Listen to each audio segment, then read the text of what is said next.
Yeah, I want to get into the publishing though, because okay. a lot of people think like because it's something that's regarded as highly when you write a book, because it takes a lot of time and effort. And sometimes people think, well, I didn't go to school, I can't write a book. Or it's like you can literally write about your experiences. It doesn't, you can do it from your home. You don't need anyone's approval to do it. And then once you do that, and once we are getting all these thoughts and creativity on paper, then we come see you. Mm.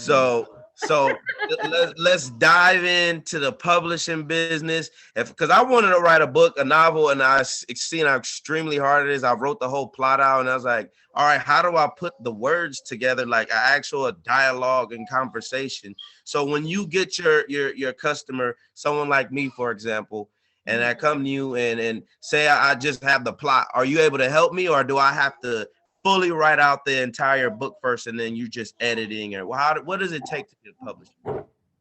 Good question. So if you have the plot, then I would like kind of talk you through it, because I can't write it for you. Exactly. Oh, and the thing about it is, let me just say this. I'm working on a novel as well. And I've been working on this novel like all year long.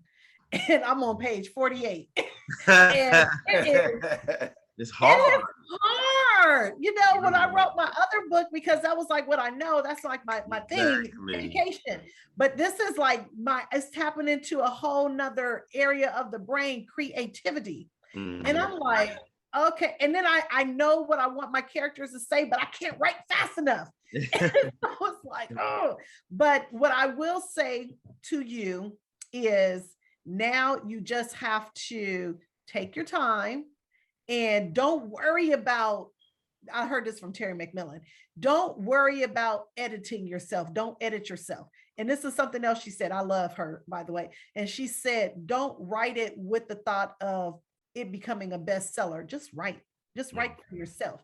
And so what helped me a lot, even when I was doing 8 Pearls of Wisdom, what really helped me a lot was doing the talking into the device, because I can explain or say what I want to say way faster than I can write it. Absolutely. And so I would have the say exactly everything I wanted to say, and it's gonna, type it up for you.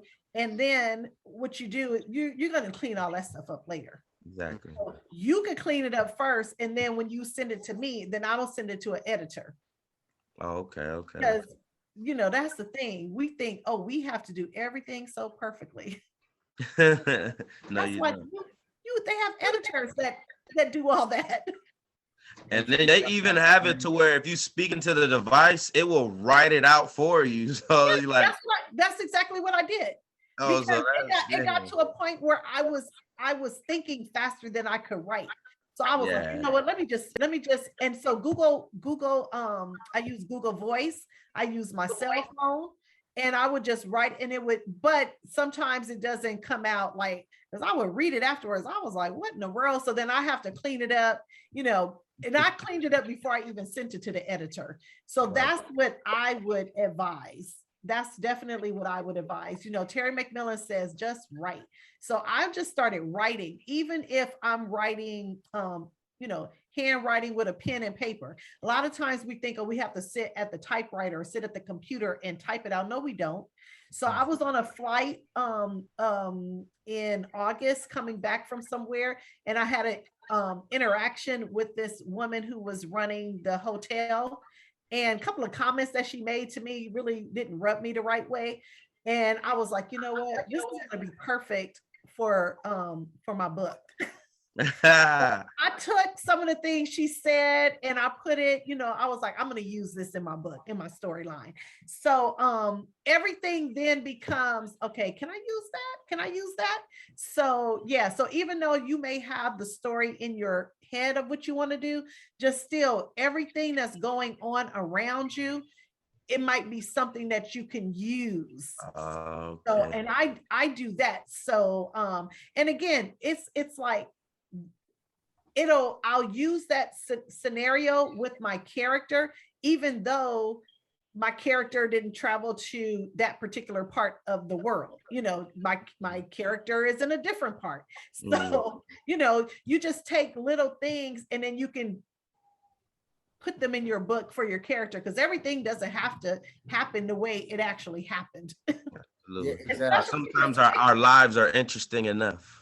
Yeah, especially if it's fiction. You know, with fiction, you can be all over, you know, you can create anything with fiction. And so you can have something that happens and you can put it how you want it to happen. Exactly. You embellish to the full extent. Exactly. Let's make this entertaining. Which is what I have done. It's funny because I sent some pages to one of my nieces to read. And I'll just tell you this. So the name of my upcoming novel, which is a fiction, is called Count It All Joy. That's the name of the book. And the main characters have been inspired. They are not them, inspired by my mother, my father, myself, and two of my nieces. No, one niece and my daughter. One niece and my daughter, and my father. But my father dies early in the book.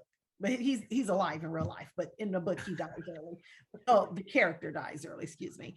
That he's inspired by. So my niece, when she read it, she said, "Is that really how Granny and Grandpa met?" I was like, "No." Exactly. This is fiction. That's kind of like along the lines of what, but I haven't even, I mean, I sat there and tried to put stuff together a couple times and I just draw blank after blank. I even tried talking, so I put it down. I started mine like last year. I'm on page like 2. So what is your, without giving away too much? Okay, so identify, because you know what your plot is. Mm-hmm. You know your characters. Yeah, I know my characters. Okay, so this is something that I learned. So you really need to know your characters. When I say that, this is what I learned. You got to get backstories on your characters. You got to know. So you can't just name your character. So that's why my characters had to be inspired by real people, because I was like, okay, so I need some backstory on these people. Like, you got, even if you're not putting all this in the book, you got to know your character. So my one particular character who's inspired by my mother, I created a whole backstory for her. So I knew my mother had, her uncle had sent for her to come to live with him in Boston when she graduated from high school. But my story takes place in Los Angeles in the early 1960s. So I used that bit of information that I knew, and I created a whole nother storyline where she was sent by her uncle to come and live in Los Angeles, in where he lived in the West Adams district, and he worked for Washington Golden State Mutual as one of the few African American, you know, the bank or the insurance company founded by African Americans. So I had to do research on Golden State Mutual, on who founded it, on all of that stuff. I had to, and I found out the person came from Texas. So I had to do research on how her family would know this person. So I contacted someone that I knew who grew up in Texas, and I found out what her parents did. So it's a lot that goes, even before you start writing the story, it's a lot that goes into researching those characters. So instead of trying to just focus on the story and the plot, why don't you focus on who these people are? Oh, okay. And get their backstories and know every single thing about them, even if it's not going in the book. Terry McMillan said she had to know who her characters were, and she would create all this rich history and backstory for all of her characters. So then when the character is saying something, or she wanted the character to say something, it wouldn't even make sense, because she was like, no, that person wouldn't say that, because I already know who that person is. So writing a novel is a lot more than just having a story and just writing. It's all of the research that you have to put into it before you even start writing. So that's my tip of the day. Yeah, because with mine, it was a little different. It was I had the entire story and I knew exactly how I wanted it to start all the way to how I wanted it to end. But I didn't have places, I didn't have conversation, I didn't have people. Like I only got like 2 people in the entire story, but it's a full story. Like if I read you that like narrative that I got, it's like, oh, that sounds good. You did like a whole 3 pages on what the plot is. You was like, this is enough material, and then you get to the part put it together. It's like, and you write places, the dialogue. Yeah, it's jumping. But once we try to actually start it off, the beginning is the hardest part to me because you got to draw them in. Like it was a mystical land. So what you probably, like I said, what you want to do is you definitely want to like, and believe me, I was like, man, I'm spending more time researching. That's why people like, it takes a year to 2 to 3 to write a novel, because aside from writing the story, you have to do research. Yeah. So I'm gonna, if you guys don't mind, I'm gonna just read you. I figured out how to share now. I'm gonna read you a line or the first lines from my upcoming book. Okay. So then you'll kind of see what I'm all right. If you don't mind. Absolutely. This is the whole point of the podcast. We want more writers, we want more thinkers, we want more entrepreneurs. We, like I said, the word of the day, monetize. We want to monetize all these skills and things that we have just sitting, and we just let them just go unused, untapped potential. And we want to bring all that out of everyone we can. That's the whole entire point of this. Yeah, you are the very first guest to go ahead and share their screen and give some extra information. It's needed. It is very much needed, but we didn't want to like jump in and like slow people down and be like, go ahead and Google that. you know, it's the teacher in me. As you should. Yeah, that's what it's here for. Absolutely. Use those extra features and attachments. Yeah, it's the teacher in me. I can't help it sometimes. Yeah, but back to what you were saying though, I think that's why prequels are probably always more interesting than sequels when it comes to like writing and movies and all that stuff like that. You always want to see that's how this character was created. The prequels of the movies is always better than the part 2s and part 3s. The beginning, how it really all started. So that is very true, because when you get into stuff. And then it's funny that you say that, because putting that in perspective, like certain things I've watched, like Power, for example, is a TV show to where there was these characters, and then now there's all these different worlds and different characters getting their own show, and it just shows you it shows you literally what you telling us right now, like that person already did that, and then I can use that, and I can create something off of that. And now you just go into a whole nother world because there's no characters that you're doing that for. And that's why they call it the Power universe. And that's just a popular show everybody watches right now. Oh, I watch it. Oh, you watch it? Exactly what I'm talking about. I'm a fan. Oh, yes. I watched the one with 50 Cent, and I'm watching this one now. Oh, yes.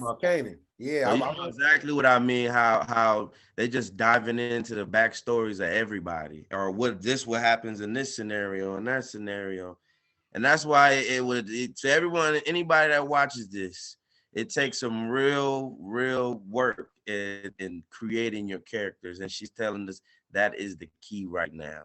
About to give us an example of the work that goes into even creating the beginnings, Yeah, okay. Absolutely. So for some reason I cannot find a story, but you know what? I'm gonna find it. But in the meantime, I'm just gonna show you the work that went into it. Like you were just saying. Give me one.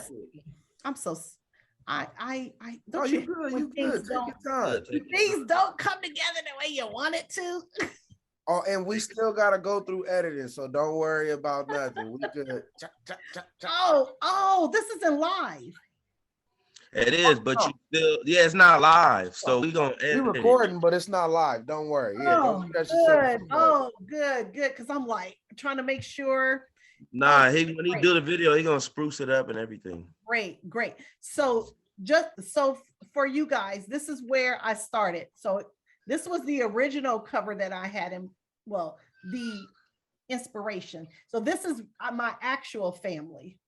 Okay. And so the title of the book is Count It All Joy. And so this just kind of shows you some of the research that I did first. I pulled together pictures, because I wanted to get a feel for the time period. Mm-hmm.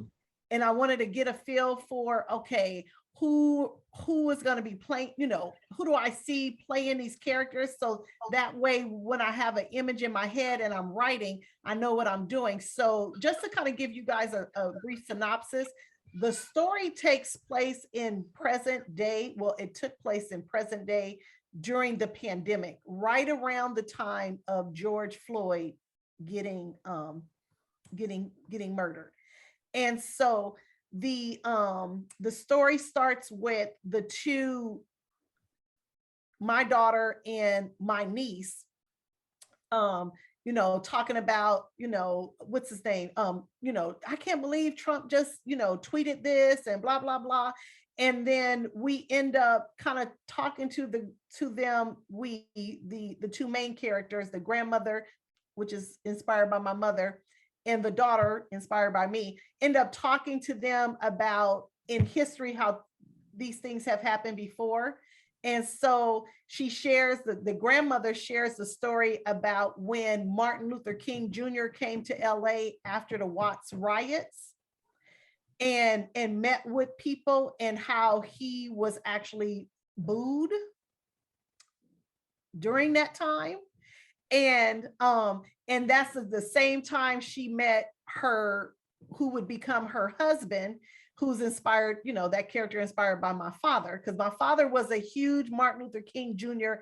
fan and would get really upset when people were like speaking negative of him. So in the story, he gets angry because everybody is booing him and walks out. And then the other character, Dolores, she goes out, to talk to him. And so they talk and everything. And so then when she's retelling the story to her granddaughter and her niece, and she's talking about, they ask her, well, what do you remember most from that night? And she says, I remember how cute he was. Not Martin Luther King Jr., but how cute the guy that she met was. And so it just humanizes that here, this is a huge thing going on in history. Martin Luther King, she just saw him there, but she remembers this guy. And so and the girls are like, really, and they're like tripping, but it makes the story so relatable and real because she's real.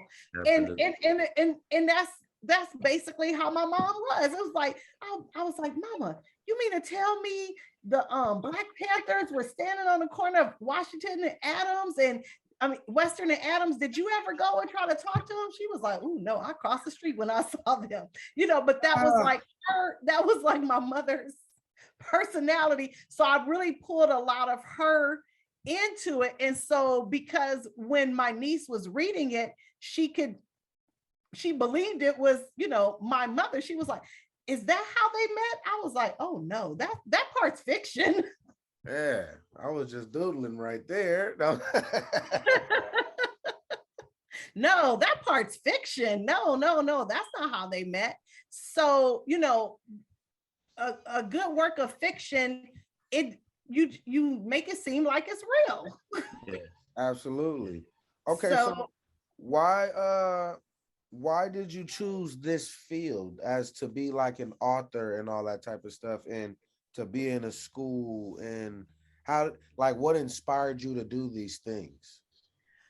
Okay, so you got a good mind on you. The knowledge that's flowing out, it keeps coming. I gotta know where did this come from? Well, couple of things. So first of all, number one, ever since I was a little kid, I always wanted to be a teacher. I would make everybody play school with me. and I would always be the teacher. And my brother would say, when I did become a teacher, he was like, sis, you wanted to do this ever since we were kids, and you are doing it, because he remembers when I would make them play school. But the history part, what I will say, I have to say that I would like to say it comes natural, but I have to say that I got from my father. My father used to make, I want to say us, but now that I think about it, I don't think it was us. I feel like it was just me. Watch all of these documentaries, anything having to do with history, you know, make us, I'm saying us, watch it. And he would always talk to us about history. He would always say, they're not going to tell you that at school, but I'm going to tell you this. My father grew up in Arkansas in the 50s. And so he remembers when they integrated Little Rock High School. Now he didn't live in Little Rock. He lived in a little town called Turner, but he goes back to that time period. And so, and he used to write poetry and everything. But so I think that's where that love of history came from. So I ended up being a history teacher for a number of years. I've always been fascinated with books that take you back in time. So in the novel that I'm writing, it goes from time period. So it starts out in the present day in 2020. That's when the pandemic started, right? And so it starts out in 2020, and then it goes back to 1963 and on.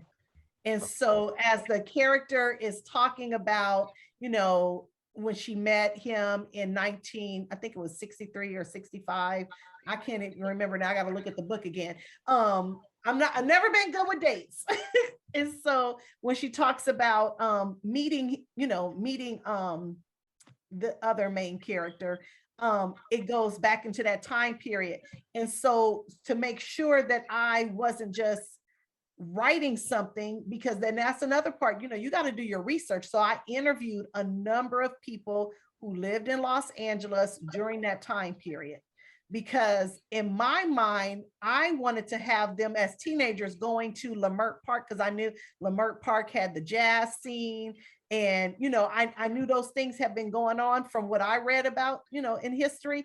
And so I interviewed my aunt, who said, oh no, that Leimert Park was for Black people that had money, not us teenagers, or not us. We went to Hollywood. So I was like, oh, I'm so glad she told me that, because you still want, even though it's fiction, you still want it to be where people will read it and go, yep, that actually happened, as opposed to someone like me who knows my history. I read a book and go, that wasn't true. That didn't happen. Yeah, I wanted to ask you, how old were you when your dad started showing you those documentaries and oh my God, like giving you that? Because I think about doing the same thing for my kids, but they don't want to soak it up right now. Like they just like, show me Yo Gabba Gabba or PJ Masks or something. I kind of remember, I'm gonna say from 10 on. Like I don't remember like second or third or fourth grade, but I can remember from 5th grade on, because I think when you get in 5th grade, that's when you start taking, social studies a little bit more serious in school. Absolutely. And so I know for sure it happened before 6th grade, because Roots came out in 6th grade. And when I was in 6th grade. And so I know for sure he had already been exposing us to these documentaries before Roots came out. But so I want to say about 5th grade, about 10 years old. Okay. About 10 years old. Always about Martin Luther King Jr. initially. Okay. Initially Martin Luther King. So he was deep into Martin Luther King? Oh, yes. So then does that mean he wasn't into Malcolm X? Not at all. Not at all. So when I read the book and I came home talking about Malcolm X and the Black Panthers, oh, he did not want to hear that at all. So yes. Sometimes, man, that's something that people don't get also, that there were different perspectives at that time. It wasn't all one way like you think it was, everyone didn't always necessarily agree. You know, I remember one Malcolm X speech is my favorite speech of him. He said, because most of the times their divisions come through religion and, you know, things like that. And he said, he starts off one of the speeches saying, he said, it don't matter what religion or what like ideology or what even like your political thoughts may be. He said, they're not going to hang you because you Muslim or Christian, or they're going to hang you because you Black. That's what they're gonna hang you for. He was like, so, and he said, so leave your religion at home when I'm making this, when he was talking about the Ballad of the Bullet. And then he said, if it hasn't done that much for you this far anyways, you need to leave it at home anywhere. Something crazy he said, like, but I think it's when he makes comments like that really sometimes will get under people's skin, because he'll have some real like knowledgeable things he's talking about. But and I'll tell you something, and this is what I love about history, and the differences or the conflict between Martin Luther King Jr. and Malcolm X, it didn't originate there. So early on, you had the conflict between Booker T. Washington and W.E.B. Du Bois.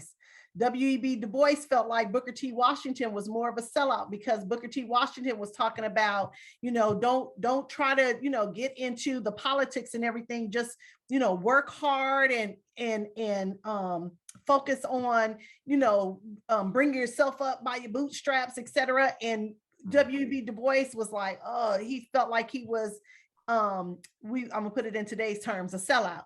And then years down the line, you had the conflict between Marcus Garvey and W.E.B. Du Bois, where now it's flipped. Now Marcus Garvey is more, all about pro-Africa. Let's get back to that. And W.E.B. Du Bois was seen as, very bourgeoisie.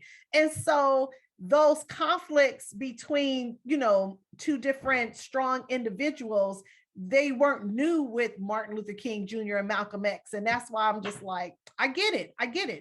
You're people, but I'm a lover of history. So I understand that happens. Right. That has happened in our history. And to me, it seems like it's kind of the same kind of argument, like you mentioned, the sellout thing. Do you think it's more of one trying to be inclusive, and then one like, let's do our own thing? Which one would you think would be more suitable for you? Because sometimes that's the new saying today, I'm more of a Malcolm X or I'm more of a Martin Luther King. Well, that was a good question. Maybe I layered it too much. Well, no, that was good. That was good. No. I just think that when we try to separate them and, I'm more of a Martin Luther King, I'm more of a Malcolm X, why can't we just have a little bit of each? Because in all honesty, to me, that causes divisiveness as well when you're choosing to be one over the other. Both of those men had great insight and great ideas and great philosophies. Why can't you take the best of both? Just like with Booker T. Washington and W.E.B. Du Bois. W.E.B. Du Bois and Marcus Garvey. I learned from all of those men, all of them. I don't feel like one was better or worse than the other. For their time periods, they were right where they needed to be. And I feel like if we're choosing one over the other, we're doing ourselves a huge disservice, because we're multifaceted. We can choose parts of what Martin Luther King Jr. had to say, and parts of what Malcolm X had to say, and parts of Garvey, and parts of Du Bois, and parts of Booker T. Washington. So I don't really subscribe to I'm one over the other. And one thing too, I don't like that people also, I feel like they don't realize they look at Martin Luther King Jr. a lot of times in sound bites. Like when they look at his I Have a Dream speech, it's like, oh, he just had a dream that we all, love each other and come together. But he even talked about that. There's a line in his speech that I love, where he talks about, instead of trying to now I can't think of it. We need to make America better. You know, like how, what's his name? Trump was talking about make America great again. Mhm. Martin Luther King Jr. was talking about making America better, you know, period. Like we need to, they basically promised us these things. We need to cash that check today. So if you really truly listen to his I Have a Dream speech, he really puts it out there, and he could be considered militant during that speech. So that's why I don't really, I just think that the people who are saying it are listening to them in sound bites. You got to really listen to their entire speeches and really follow their lives and understand the time period. Martin Luther King Jr. was from the South. Malcolm X was from the North. Very different places to be. Absolutely. Very, very different places to be. So I hope I answered your question. No, you did. You did. That was a really good take, man. Yeah, Because, that was some good insight. For me, I feel like you said you can't be one-sided, like in this. I didn't mean to interrupt you either. The same thing like Republican, Democrat. You know what I'm saying?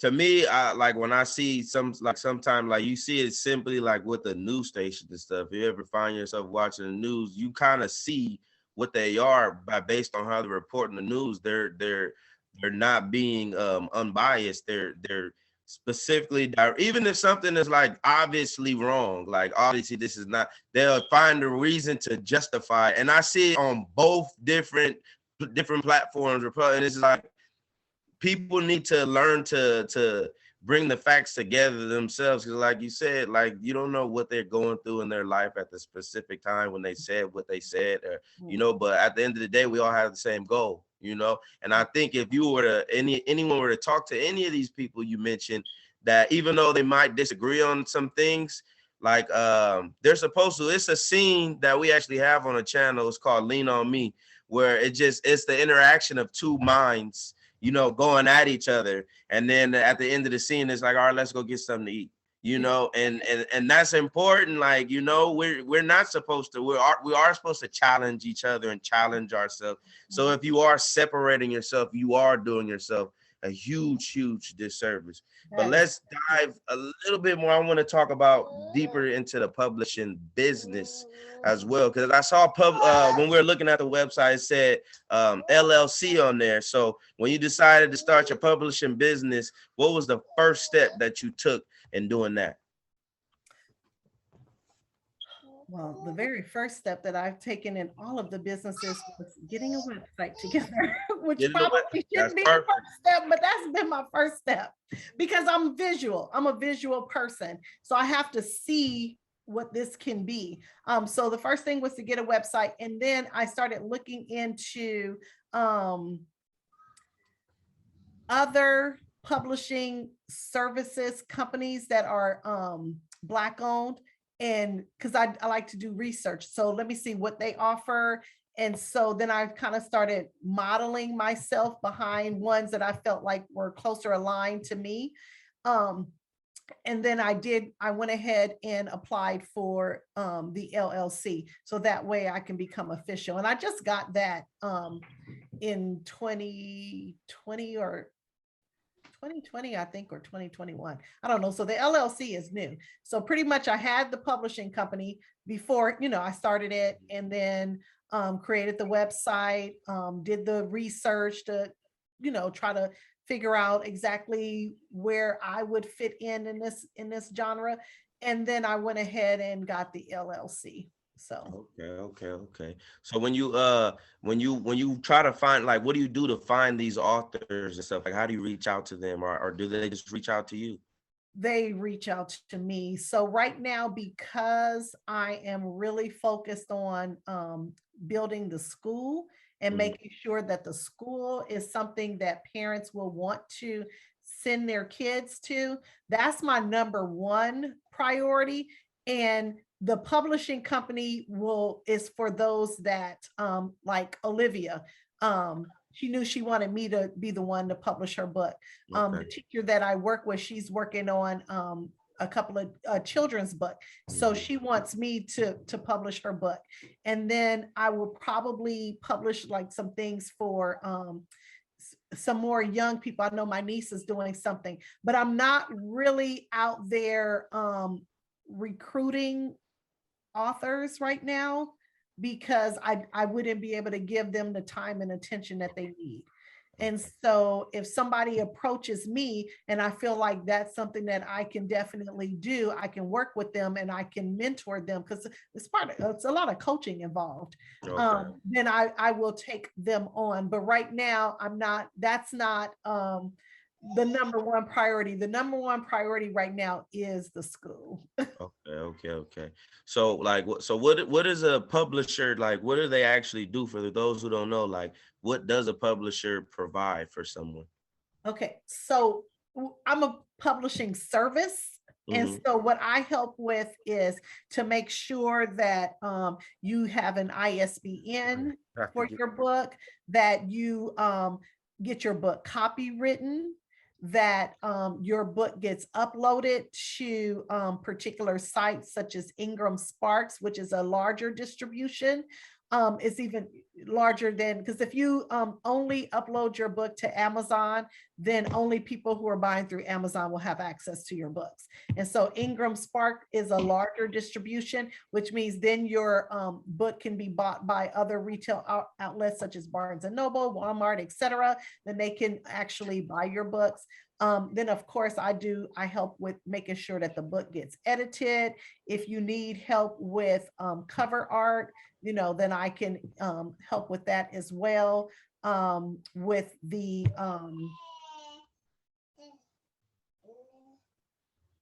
I'm doing this because I'm thinking framing, but that's not the right word. I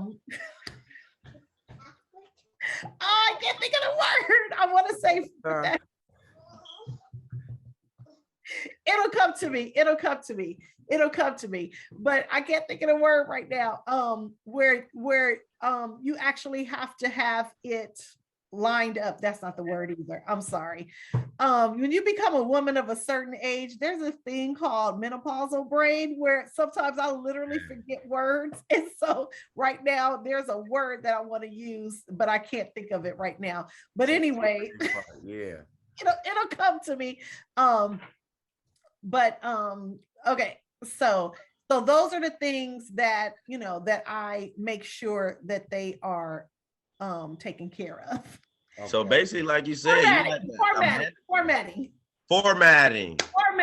Yes, because your book has to be formatted a particular way, for different sizes, where there's by 9, an 8.5 by 11, a 7 by 5. For the ebook has to be formatted a particular way. So those are just things that when I first started, I just wrote the book and then I tried to upload it. I was like, well, why won't it upload? Because it needed to be formatted. Yeah, format. That was the right word. Yeah. Yeah. So those are just, just things that when you're just starting out, you don't realize all of these other things that go into publishing a book. They're little things that go into it.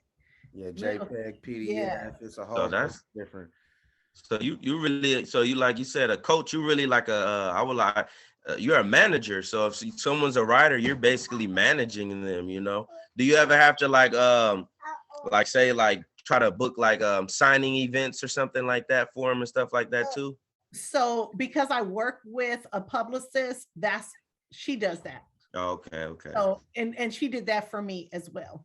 Because that's a whole nother aspect too, to even put an event together. That's a lot of work. Yes. So what she would do is she would make sure and well, not necessarily book events, but get you on interviews. Okay.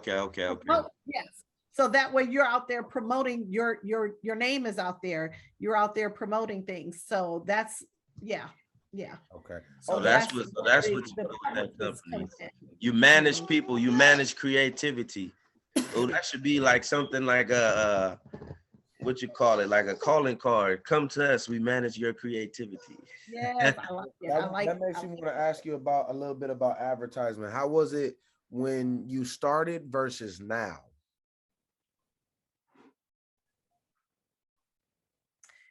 So that's interesting. Actually, because I started this journey with a publicist, I didn't start it on my own. So actually my publicist is the one that encouraged me to write the book. Interesting. Yes, because I was going through some things with my previous employer, and I was going through some health issues. And so she was like, you know what, you really need to write a book. So yeah, so from the very beginning, it was out there as far as the marketing, as far as the advertising.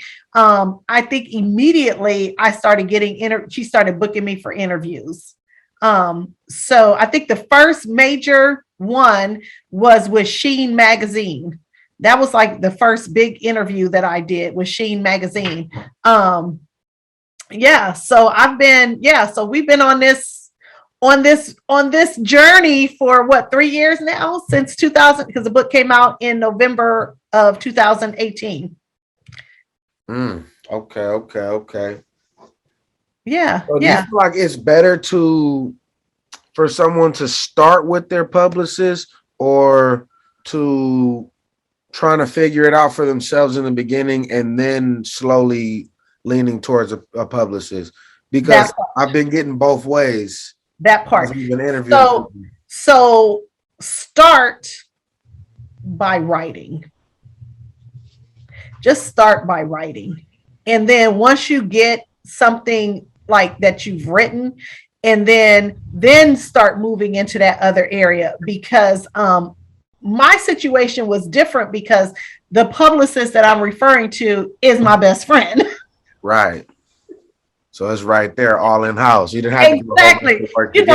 And so she knew everything that I was going through, and she was just like, she felt like this would be a good way for me to help get all of that out. So it wasn't like I went out looking for a publicist. It was like, this was a person who was, holding me accountable, who was encouraging me, who happened to be a publicist. Yeah, and that's where people have a lot of trouble too, actually finding people who have their best interests, people who will actually help them instead of just trying to run the clock out and get that check. Exactly. And when we first started out, she was just like, you know what, I'm just giving you the friends and family rate. I was like, well, you're not charging me for this? She was like, no, because I want you to do this. So initially when we started, this was all just us working together, trying to do this together. So it's evolved since then, but yeah. So I would definitely not recommend getting a publicist unless you have a best friend who's a publicist. Right. All right. So yeah, but don't go out and pay anybody right now. Just get your stuff written down, and that should be the main concern. Get it written. Get it written. I'm trying to think of more questions because you got some good answers. I don't want it to end. We don't want to hold her all day. It's already, we held her long enough. If you don't have any more, I say we wrap it up. We can get her back another time. Yes, you can get me back another time. You know what? You should try to get me back. Black History Month. That's perfect. That would be I'm gonna hold you to that one, because I know you got something to tell us about history, and I'm kind of a little bit of a history.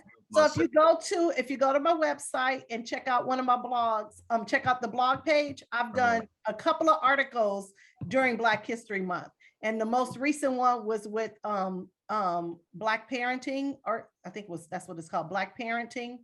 I wrote a really nice article for that one. So yeah, so you got my mind ready. Please have me back. All right, we're gonna definitely schedule for that one.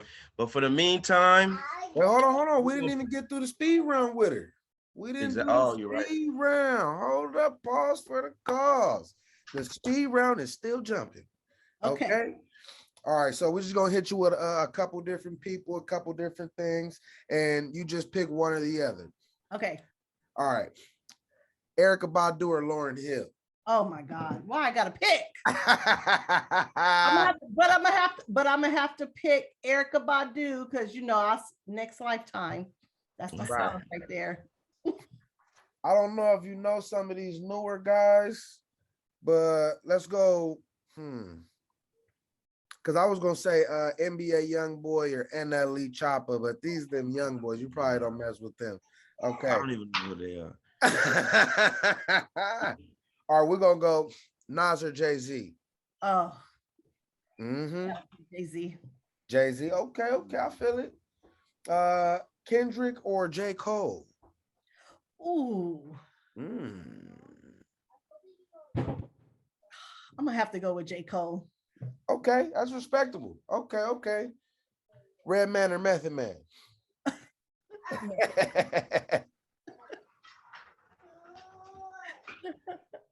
Method Man. Okay. Let's go Biggie or Tupac. Oh, come on. Oh Tupac. yeah, these gotta be harder than the regular ones. Tupac. I said, come on, Tupac. LA. Come on, California. You're absolutely right. Can I tell you a quick story? You can edit it Go however you ahead, want. yeah. No, leave it in there. Keep it in. I met Tupac. Oh, you met him? I met Tupac back in the day in Atlanta. I was at this place, it's called Fat Tuesdays. And he came walking in, with his signature, the bandana on his head. And he came walking in, and I was like, this is what I said in my head, not out loud, because my friend had gone to the bathroom. I was like, look at this coming in here looking like Tupac. He ain't Tupac. That's what I'm saying in my head, right? And then my best friend comes out the bathroom. Did you see Tupac? Did you see Tupac? I was like, girl, that's really Tupac? She was like, yes. I said, oh, she said, let's go over there. And she was eyeing his bodyguard. So we went over there and, introduced ourselves. This is what I will say. He was so nice. Okay. So nice.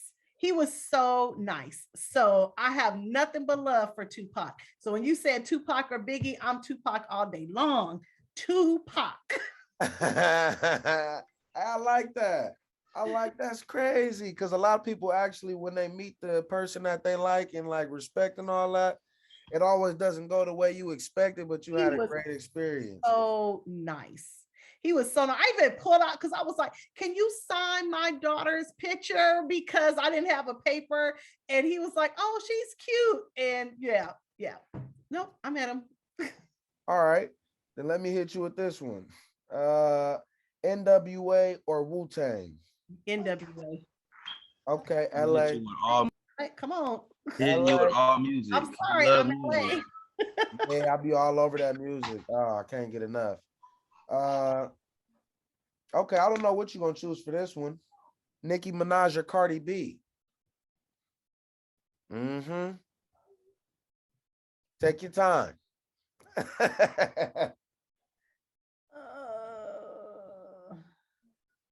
You know what?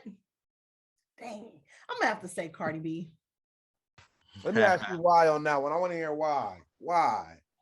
You know what? Because I'm a mother. This is gonna sound terrible, but you know what? I like her realness. I like how she is just. The men do it as far as being very sexual, and I love how she has taken that power, her and Megan Thee Stallion, and I love how they have taken that power back. I love it. Absolutely. And that's why I said, I realize I'm a mother. If I had a young daughter, I wouldn't want her listening to the music, but I'm grown up. I'm a mother. I like her. I like it. And Nicki Minaj, I'm just not feeling her. I didn't like the way she talked to Mariah Carey, so that's just me. She's a diva. Okay. I didn't care for that very much. So, I hold grudges. All right, this one gonna be hard right here. Monica or Mary J. Blige? Oh, that ain't hard. Mary J. Blige. Okay. I should have seen that one coming. Actually, you like the second or third person that chose Mary, so I need to change that one up. All right, let's jump right into Actually, let me get top 5 singers of all time. Your opinion. Any order you want. It's up to you. Top 5. Top Fever. Oh boy. All right. So I'm gonna have to go with the old school. I'm sorry. I have to start with Aretha Franklin. Okay, heavy hitter. Okay. And then I'm gonna go to Gladys Knight. Okay, yeah. Of course. Shaka Khan. And then I'm gonna say Tina Turner. That's my list. Okay, you got and I want to reiterate that all of these people that you just named are the artists that we previously named, they sample their music. So when you're listening to all these other artists, you're actually listening to the people she just mentioned. I want to just note that. Absolutely. Thank you. All right, top 5 movies, and we finna get out of here. Top 5. My top 5. Top 5. Okay. All right. So again, I got to go back to the old school because I'm an old fool. All right. Lady Sings the Blues. That's my number 1. Mahogany. That's my number 2. Soldier Story. That's my number 3. Sparkle. That's my number 4. And I'm not talking about the new Sparkle. I'm talking about the old school Sparkle. And then my number 5 is going to have to be Love Jones. Oh, you took it back. You took it back. Yeah, you wasn't playing with your list. You had that ready already. All right. That was supposed to be the last one, but I gotta ask you this one real quick. Top 3 comedians of all time. Ooh. Yeah. All right. So, good one. Richard Pryor. Eddie Murphy, of course. Of course. Now we can make it top 5 if you need some more space. No, okay. Kevin Hart. Kevin Hart. Okay, those are my top 3. It's always a mix-up between Kevin Hart and Dave Chappelle right there. You know what? My brother was a Dave Chappelle fan. I love this shit. Man, can't get enough. But I'm a Kevin Hart. That's my, yeah. And if you be leaving out Bernie Mac. It's all good. It's all good. Bernie Mac is a legend. We cannot forget about that man. But it was nice having you on this podcast. I hope we get you again. Black History Month is right around the corner. And go ahead and shout out where the people can get in contact with you. Facebook, Instagram, website, phone number if you do that, if it's on your flyers and whatnot. But yeah, where can the people find you at? Okay, so you can find me I'm on Facebook at Kimberly A. Morrow, and I'm on Instagram under the school DLM Academy. You can visit my website. I'll make it easy for you. KIMAMORROW.com, KimAMorrow.com. That'll get you to the publishing company. That'll get you to the school. And the phone number is 424-341-4616. That's a message phone. So if you leave a message, I will return your call. Excellent. Thank you so much. That's the HNIC podcast signing out. Check it out. Check it in. Check it out. Nice having you. Thank you. Till next time. All right. Bye.